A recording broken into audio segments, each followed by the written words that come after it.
Hi, my name is Olivia Matthes Theriault. I am a second year in the mental health counseling wellness program at NYU.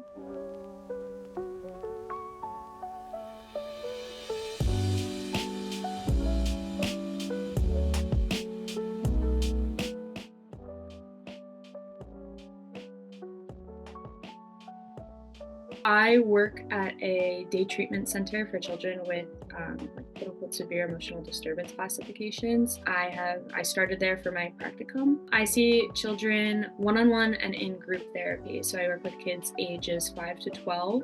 I do a lot of play therapy, and then in our group therapy practice, it's more kind of didactic. So teaching them coping skills to identify certain emotions and then to identify their feelings like in their bodies.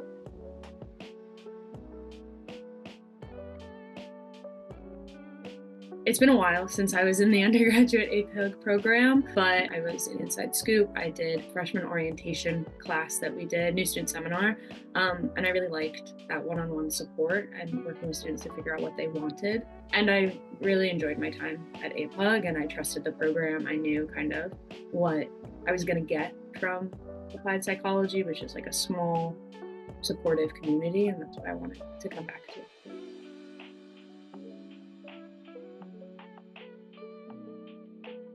I started working at a preschool for children who basically like the same population that I'm working with right now, children with severe mental health needs. And so I spent a lot of time like developing my relationships with these kids and their families. And then when I was in between undergraduate and graduate school, I also did advocacy for children, like again in the same population. I did a lot of work around advocating for their IEP, individualized education plans, to be upheld.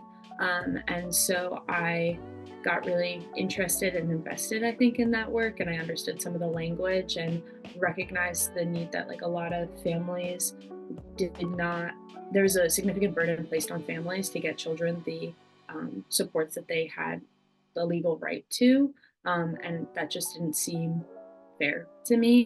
And so my current placement, I have a lot more power and agency and ability to support families in navigating IEPs, and also holding teachers and administrators accountable to the IEPs in ways that I wasn't able to when I was like a third party. And now that I'm actually within the school system or within the special education system, I can work with families a lot more closely as well as administrators. So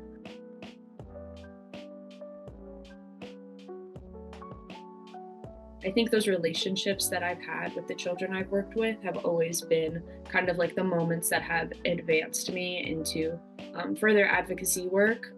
I think like for pretty much every clinical experience I've had from high school to now, there are specific children I've worked with where I'm like, they have either made significant progress or the barriers that they have overcome have been really like impressive, or there have just been so many systems to navigate that those relationships I've had with those children and those families, and supporting them and watching them kind of overcome those barriers has been the moments that have kind of affirmed the work that I want to do and pushed me further on this path. Yeah.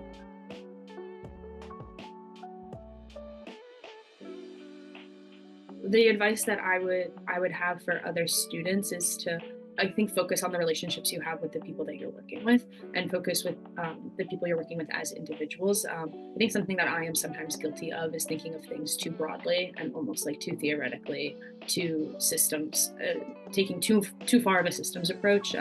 And I can get lost sometimes, and dialing back into the relationship I have with the person I'm actually working with helps me a lot, and avoid and make sure that the work that I'm doing is actually wanted and appropriate.